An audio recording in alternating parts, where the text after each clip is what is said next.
సోదరులారా, అదేవిధంగా అల్లాహ్ సుబ్హానహు వ తఆలా రంజాన్ గురించి ఓ మాట చెప్పాడు. షహరు రమదాన్ అల్లదీ ఉన్జిల ఫీహిల్ ఖురాన్, పవిత్రమైనటువంటి ఖురాన్ అవతరించినటువంటి నెల రంజాను నెల. ఇది మానవులందరికీ మార్గదర్శకత్వం. ఇది సాహిబుల గ్రంథం అని ఖురాన్లో ఎక్కడ లేదు. ఇది ఉర్దూ భాష మాట్లాడే వాళ్ళ గ్రంథం అని ఖురాన్లో ఎక్కడ లేదు. ఇది ఇలాల్చి పైజ్మా టోపీలు వేసుకున్న వాళ్ళ మార్గం వాళ్ళకి సంబంధించిందని ఖురాన్లో ఎక్కడా లేదు.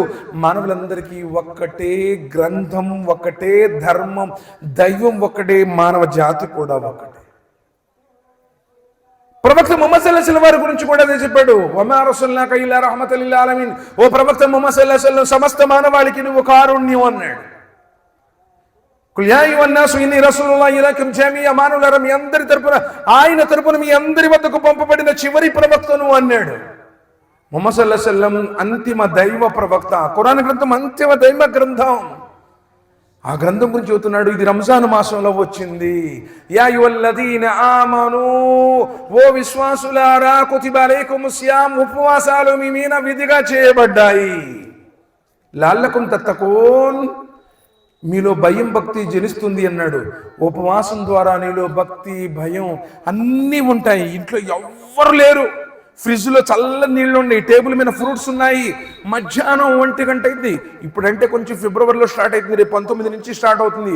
మొన్న మే నెలలో వచ్చింది. మండు ఎండలో, భయంకరమైనటువంటి ఎండ, నేలకంతా దప్పికతో పెడసగట్టిపోతా ఉంది. ఆకలితో పొట్టంతా నకనకలాడుతూ ఉంది.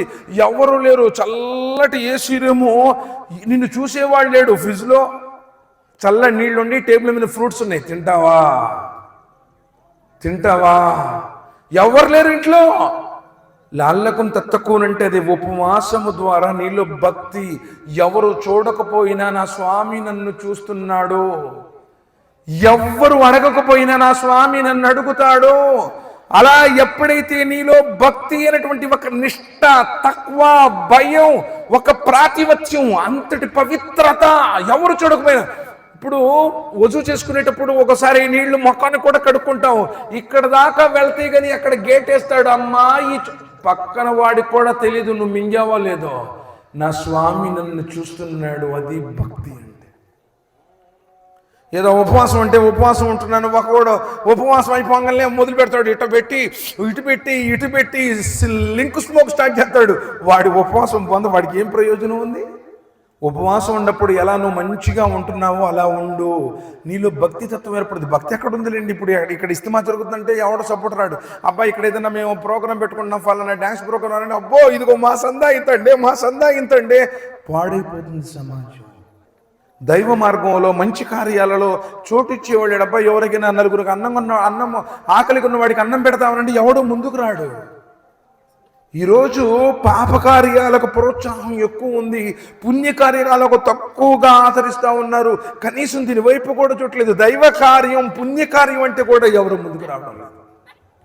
కాబట్టి సోదరులారా, రంజాన్ మాసం గురించి నబీ సల్లల్లాహు అలైహి వసల్లం చెప్పారు. ఎవడైనా అకారణంగా ఒక్క ఉపవాసాన్ని విడిచిపెడితే చచ్చిపోయిందాకా జీవితాంతం నువ్వు రోజు ఉపవాసం ఉన్న రంజాన్లో ఒక్క ఉపవాసానికి సమానం కాదు అన్నారు. ఎంత పవిత్రమైనది. ఉపవాసం గురించి నబీ సల్లల్లాహు అలైహి వసల్లం చెప్పారు. ఉపవాసం డాలు వంటిది. శత్రు సైన్యంలో ఏ విధంగానైతే శత్రువు వేసేటువంటి ఆ దెబ్బ పడకుండా మనిషి తన డాలును ఉపయోగించుకుంటాడో, అలానే చెడులు నీ మీద దాడి చేయకుండా ఉపవాసం ఉన్నవాడు అబద్ధం ఆడకూడదు, ఉపవాసం ఉన్నవాడు చెడు చూడకూడదు, ఉపవాసం ఉన్నవాడు తగువులు ఆడకూడదు. భయ్, నేను ఉపవాసం ఉన్నాను, నేను వాదించను. ఎవడైతే ఇంద్రియాల ఉపవాసాన్ని పాటిస్తాడో, కన్ను ఏ చెడు చూడాలనుకుంటుందో ఆ చెడుని విడిచిపెట్టాలి, చెవి ఏ చెడు వినాలనుకుంటుందో ఆ చెడుని విడిచిపెట్టాలి. అది నిజమైనటువంటి ఉపవాసం.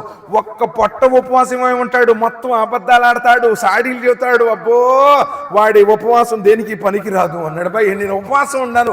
ఉపవాసం ఉండే తిడతా ఉంటాడు, ఉపవాసం ఉండి టీవీలు చూస్తాడు, ఉపవాసం ఉండి పాటలు వింటా ఉంటాడు.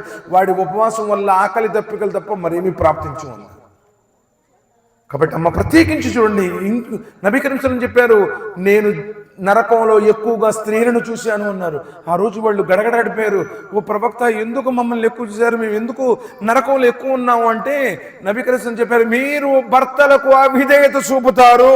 పాపం వాడు మహానుభావుడు ఎప్పుడు ఏది అడిగితే తీసుకొస్తానే ఉంటాడు, ఏది కావాలని ఇస్తానే ఉంటాడు. ఎప్పుడో పాపం లేట్ అయ్యిందనుకోండి, ఏమంటుంది తెలుసా, నా జీవితం మొత్తం నీకు ధారపసి నిన్ను కట్టుకున్న తర్వాత ఒక్క రోజైనా నేను సుఖపడ్డాను అంటుంది. అంతే, ఒక్క మాటలో లైఫ్ను మొత్తాన్ని కూడా తిరస్కరించేసింది.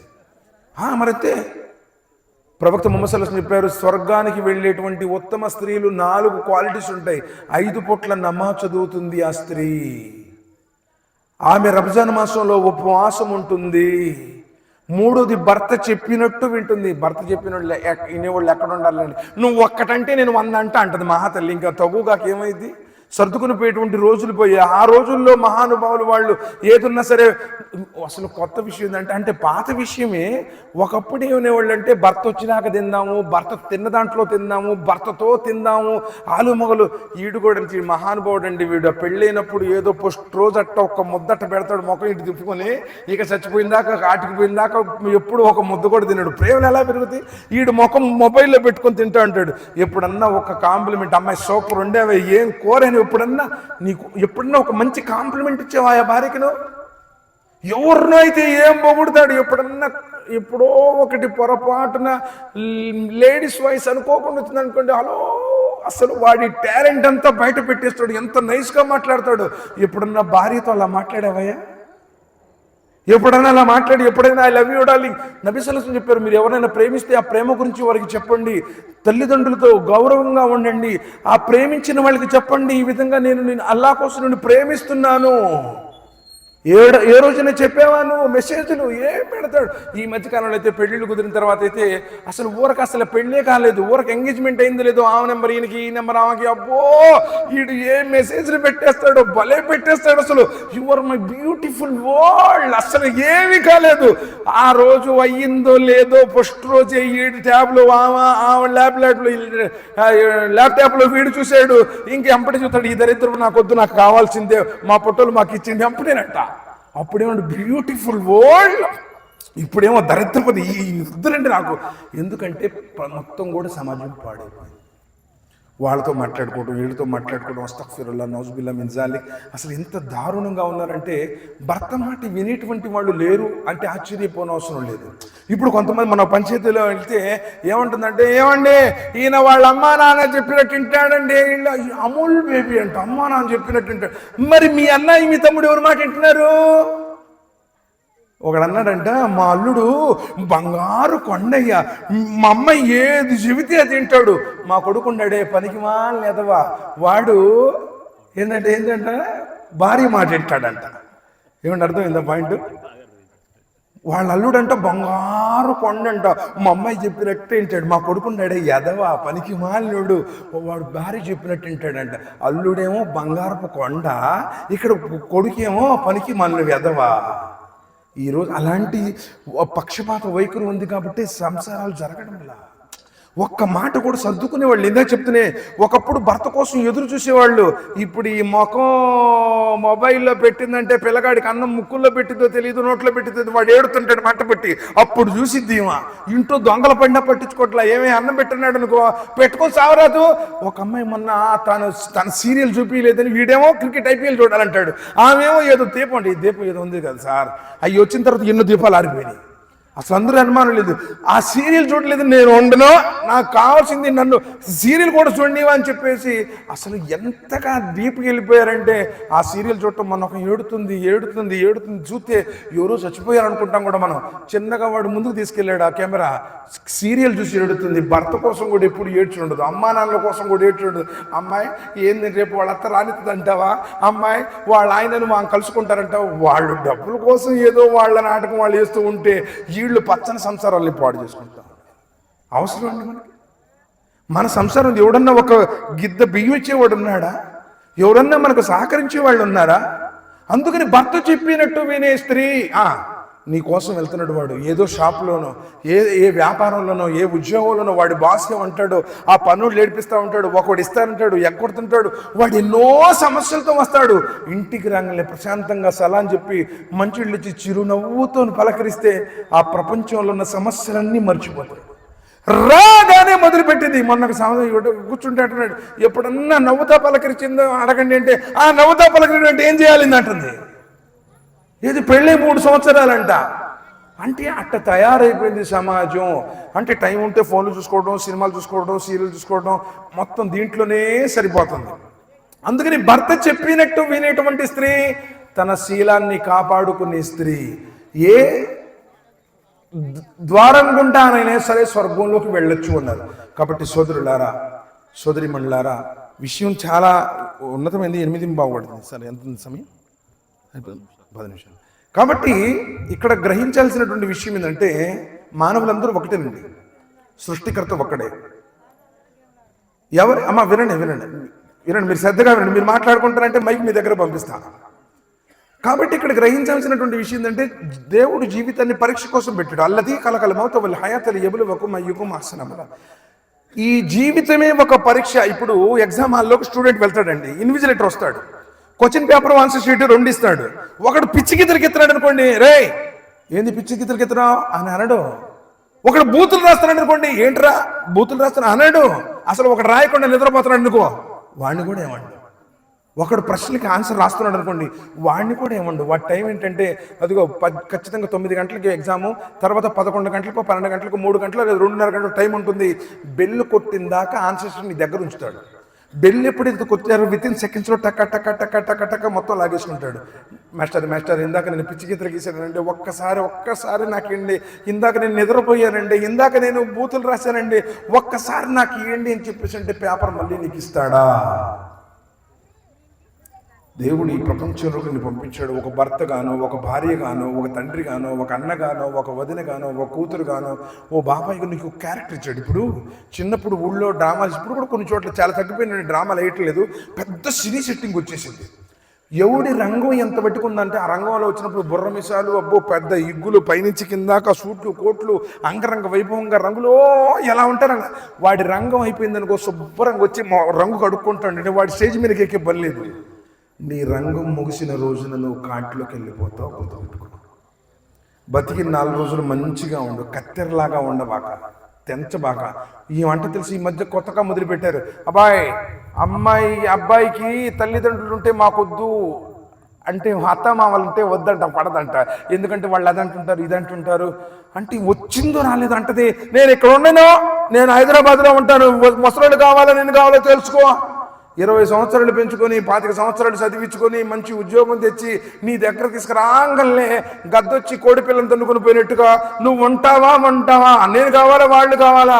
రేపు నువ్వు పెద్ద అయ్యి నీ కొడుకు నీకు పుట్టి, నీ కొడుకు పెళ్లి చేసిన తర్వాత కోడలు వచ్చి నీ కొడుకును కూడా అట్టా తన్నుకొని పోతే అప్పుడు ఆ కడుపు బాధ ఏందో నీకు తెలిసింది.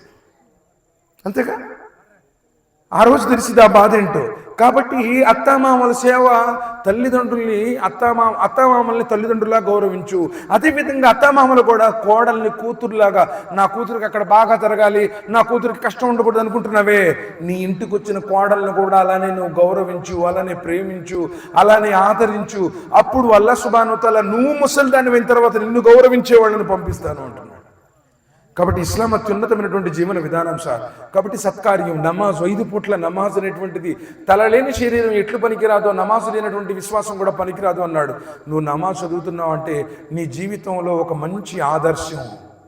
నీలో ఉన్నటువంటి చెడునన్నింటినీ విడిచిపెట్టి, ఇంతకు ముందులా కాదు నమాజ్ చదువుతున్నాడు, వాడు మంచివాడైపోయాడు, ఇంతకుముందు తాగేవాడు, సినిమా థియేటర్లో ఉండేవాడు, వాళ్ళ అమ్మ నాన్న వేధించేవాడు, అసలు భార్యని ఎట్టబడితే అట్ట కొట్టేవాడు, నలుగురిలో తిట్టేవాడు, ఇప్పుడు మసీదుకు పోతున్నాడు, మారిపోయాడు.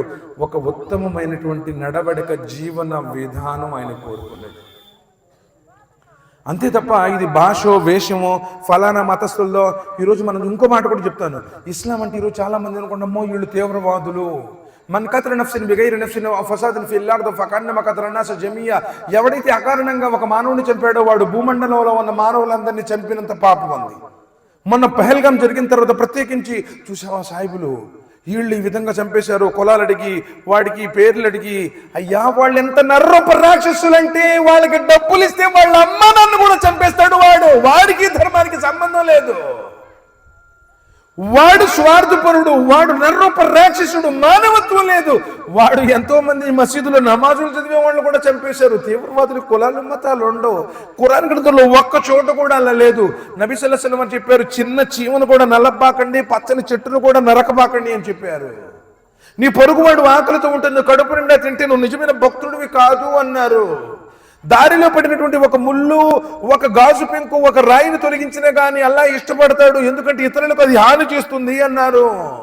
ఒక కుక్క, దాహంతో ఉన్నటువంటి కుక్కకి నీరు పోసి బతికించినందుకు ఒక పాపాత్మురాలికి స్వర్గం ఇచ్చాడు. కుక్కని కూడా బతికించినందుకు అల్లాహ్ సుబ్హానహు వ తఆలా ఇష్టపడ్డాడు. మనుషుల్ని చంపమని ఎక్కడా లేదు. దుర్మార్గులు వాళ్ళు, నర్రపు రాక్షసులు వాళ్ళు, వాళ్ళకి దీనికి సంబంధం లేదు. మంచిగా బ్రతకమని చెప్పింది నువ్వు. ఒక్కడికైనా లోకంలో ఎవడైనా ప్రాణం పోయగలడా? ప్రాణం పోయినాడు, ప్రాణం తీసే హక్కు కూడా లేదు అన్నాడు. కాబట్టి ఖురాన్ గ్రంథం శాంతియుతమైన జీవన విధానం చెప్పింది తప్ప నువ్వు ఎక్కడ కూడా వాళ్ళకాని చేయి, వీళ్ళకాని చేయి, ఆ కులం వేరు, ఈ కులం అస్తగ్ఫిరుల్లాహ్ లేదు. మంచిగా ఉండు, మానవత్వంతో ఉండు, నలుగురితో మంచిగా ఉండు. ఇప్పుడు ఉపవాసాలు వచ్చాయి, నీకు నువ్వుగా మంచి సంస్కరించుకో.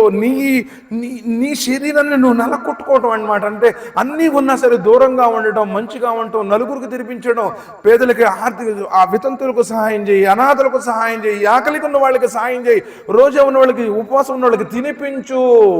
ఇది ధర్మం చెప్తుంది.